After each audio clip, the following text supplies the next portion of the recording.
আপনারা দেখতে পাচ্ছেন একদিকে নির্বাচনের কথা বলছেন, অন্যদিকে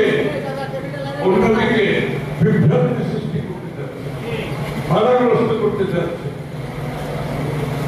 অগণতান্ত্রিক কার্যক্রমের মাধ্যমে দাবি আদায় করতে যাচ্ছে, জোর জবরদস্তি করে দাবি আদায় করতে যাচ্ছে, চাপিয়ে দিতে যাচ্ছে অন্যের দাবি আমাদের উপর, দেশের উপর।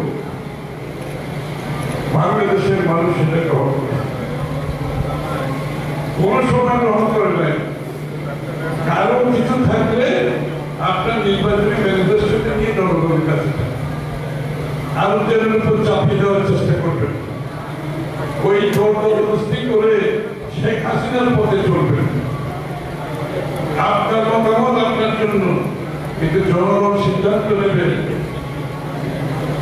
তাদের পক্ষে কার কথা বলবেন, তাদের ম্যানিফেস্টো দেখে, তাদের আগামী দিনের কর্মসূচি দেখে, রূপরেখা দেখে তাদেরকে নির্বাচিত করব। এই জন্য আমরা কিন্তু আপনার লক্ষ্য করেছেন আমরা কারো মুখোমুখি হচ্ছি না, আমরা কিন্তু কোন সাংঘর্ষিক রাজনীতিতে যাচ্ছি না, কারণ বিএনপি গণতন্ত্র বিশ্বাস করে।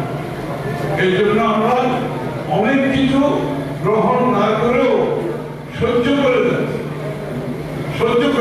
গ্রহণ না করেও সহ্য করে যাচ্ছি, কারণ গণতন্ত্রের সাথে বাংলাদেশের মানুষ সিদ্ধান্ত দেবে। সেই জন্য আমরা একটা সহনশীল রাজনীতির পথে চলছি, কারণ বাংলাদেশের রাজনীতিতে সংস্কৃতি বদলাতে হবে। শত সংস্কার করে কোনো লাভ হবে না যদি রাজনৈতিক সংস্কৃতি পরিবর্তন না হয়। আমাদেরকে সহনশীল রাজনীতি করতে হবে, অন্যের মতামতের প্রতি সম্মান দেখাতে হবে, শ্রদ্ধা দেখাতে হবে, দ্বিমত পোষণ করেও শ্রদ্ধা জানাতে হবে, দ্বিমত পোষণ করেও অন্যের মতের প্রতি সম্মান দেখাতে হবে। বিএনপি রাজনীতি হচ্ছে সেটা আমাদের রাজনীতি, আমরা সেই পথেই চলছি।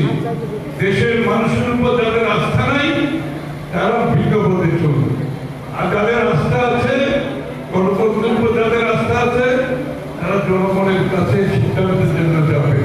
ঢাকা শহরে বসে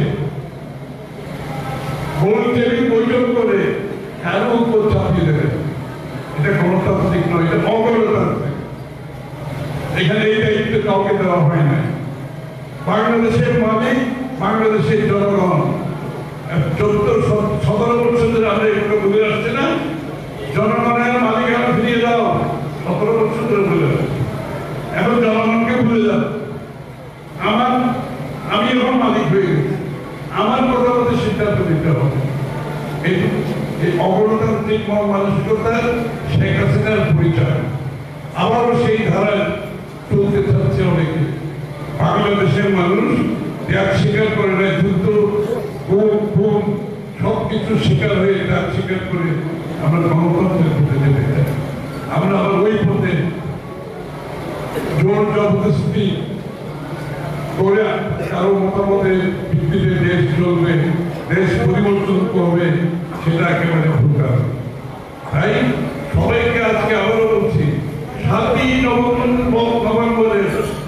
নভেম্বরের স্পিরিটে আমাদেরকে জাগ্রত থাকতে হবে, দেশকে বাঁচাতে হবে, এই গণতন্ত্রের যুদ্ধ জিততে হবে, গণতন্ত্রকে মুক্ত করতে হবে স্বৈরাচারের কাছ থেকে, গণতন্ত্রকে মুক্ত করতে হবে অগণতান্ত্রিক শক্তির কাছ থেকে।